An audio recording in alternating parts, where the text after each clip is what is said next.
This press conference today was called on behalf of the victim's family in our case who wishes to speak to the media. In addition, we, the investigators of homicide, would like to give you an update on this case, as well as ask for help from the general public, specifically from the tenants at Leawood Apartments at 9700 Leawood. The victim in our case, Renee Almeida, was employed as a security guard and working at the Leawood Apartments. He was on the job only a few days when he was murdered. On Friday, April 18th, Renee was shot and killed near the front gate entrance of the apartment complex. My partner and I, we interviewed several witnesses. One of the witnesses who rendered first aid to Renee, we learned from him that Renee told him that a guy on a motorcycle shot him. We interviewed numerous other witnesses, some who do live on property, some who do not, and each reported seeing a guy on a flat black motorcycle. And what I mean by flat is the color was matte in color. So it was a flat black motorcycle with a flat black helmet. And it was either parked next to the curb of the front gate entrance or parked next to the guard shack.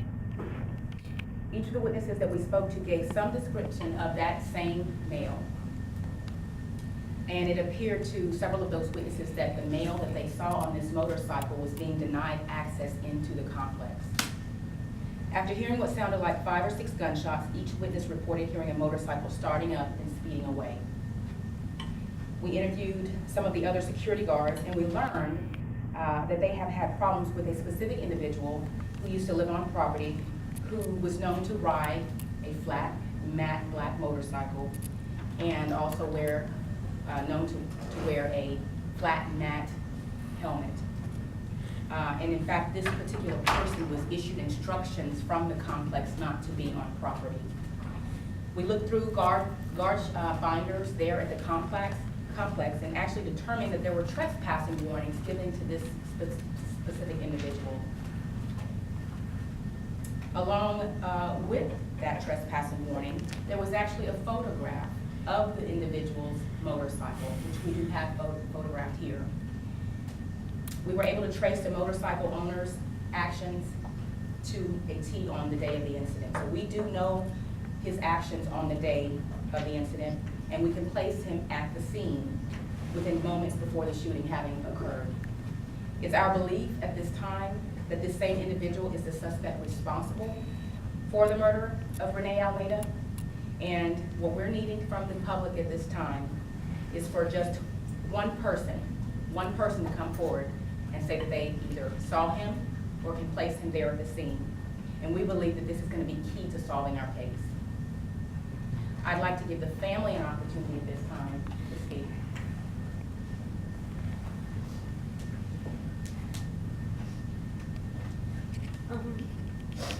After going to the apartments, somebody seen something. There's a lot of traffic going in and out. There's a lot of people walking by.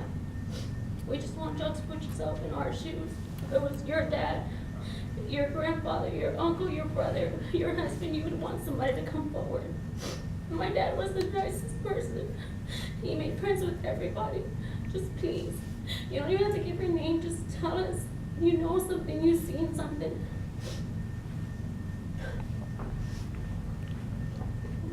Excuse me, I am sorry for the loss. Can we have her name, please? Certainly. Say your name for the secret. Irene Alonso. Thank you. Irene, ¿qué es lo que le pides a la gente, alguien que sabe algo, que vio algo? ¿Qué es lo que tú le estás pidiendo? Si te puedes acercar tantito y decirlo en español, por favor. Lo único que pedimos a la gente que está mirando es de que salga adelante con información para que pueda poner el culpable en la escena del crimen a esa hora, a ese momento. Sabemos que alguien tuvo que mirar, hay demasiado tráfico que viene instalado en los apartamentos. No necesitamos esa única persona que salga adelante y los ayude. Cuéntanos cómo está la familia a causa de esto, cómo ha sido para todos. Es muy difícil, la verdad. No hay palabras para decir que tan difícil es la situación ahorita. Lo único que pedimos es ayuda. ¿Cuál es tu relación con René? Es mi suegro. ¿Tu suegro? Sí. Cuéntanos sobre él, qué tipo de persona era, cómo era él. Era una lindísima persona. Yo tengo ya 7 años conociéndolo. Hice una buena amistad con él. Trabajé con él. Trabajé horas con él juntos. Era la mejor persona que puede hacer. Pero, afortunadamente, conmigo pasó lo que pasó. ¿Qué significa para ti haber perdido a tu suegro? Es difícil explicarte. No hay palabras para decirte. Lo que nunca ha pasado yo, nunca me ha pasado a mí y no tengo palabras. Es difícil la situación y ojalá que el día que alguien salga adelante los ayude, ojalá que pues pueda ayudar, no nomás para que la ley haga su trabajo, nomás para ayudar a la familia en saber qué fue lo que pasó y por qué fue el motivo. ¿Cómo le ha afectado a tu esposa, hija de él, el haber perdido a su papá? Nada bien.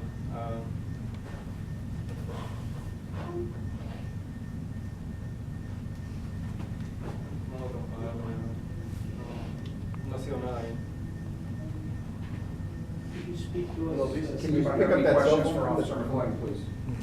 ¿Cuál es tu nombre? Francisco Villalpán. Villalpalo Villalpán. Pando. ¿Tu esposa podría decir algunas palabras? No, No en español. sí habla español, no. What would you say to, I mean, some people may not realize that they know something or just feel like, well, maybe I shouldn't say something. What would you say to these people? Even the smallest bit of information may help in this case. A lot of times we don't know. But if you believe that you have any amount of information, no amount of information is going to be too small. Yeah. So if you have some information, we encourage you to call Crime Stoppers or call the Homicide Division at 713-308-3600. You said he had problems. He used to live there. What type of problems did he have with the apartment complex? He was known to trespass at the property, and he had had several dealings with other security guard officers there at the property, being on property without permission. Yeah. Does anyone know his Did he name? get from his apartment or anything like that for issues?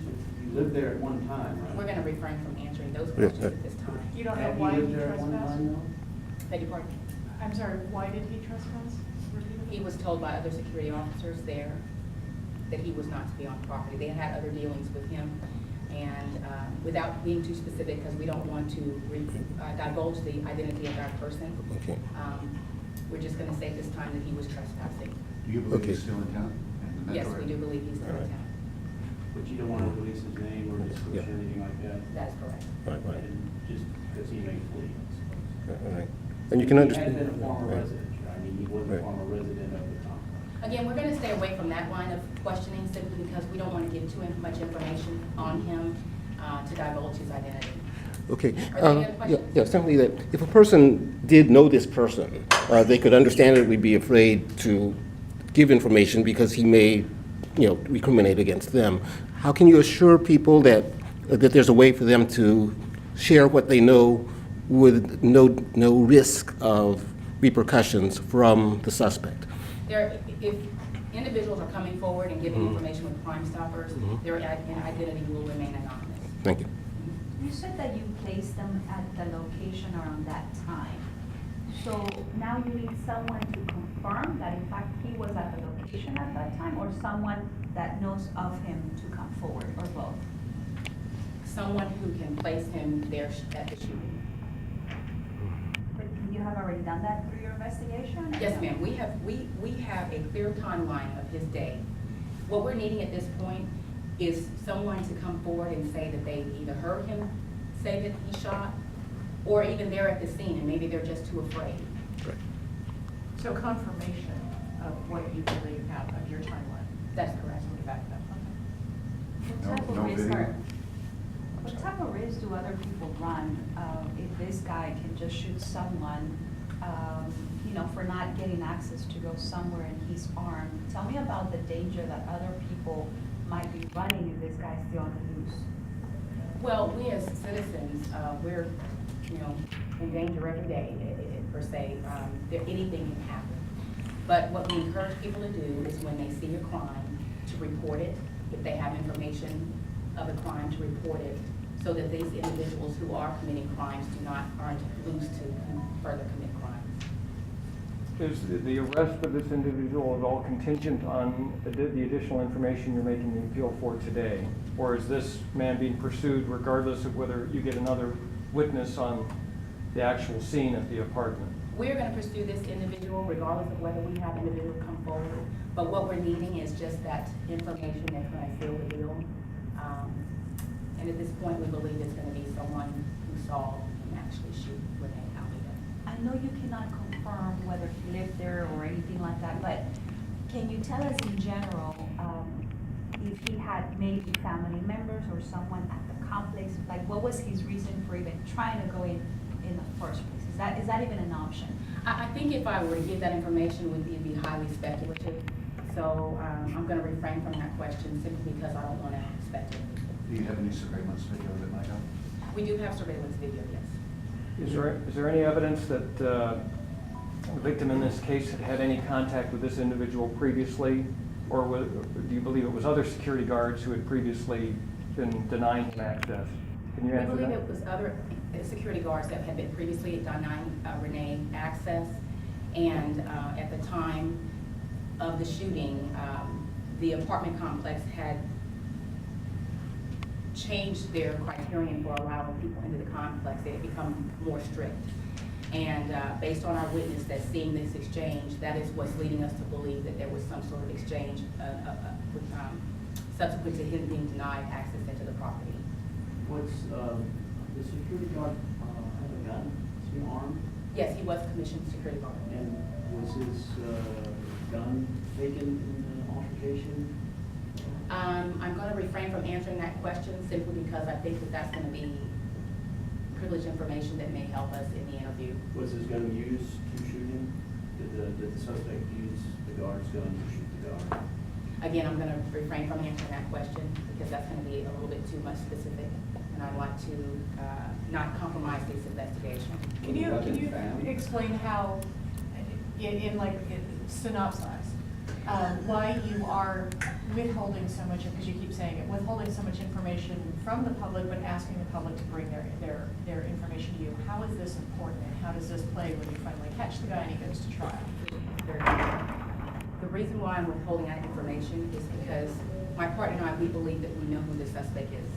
We believe, based on the logs and the information that we got on his motorcycle, that we have a good identity. We are going to bring the suspect in, and without giving too much information, we want to keep information for our interrogation, our interview of this person.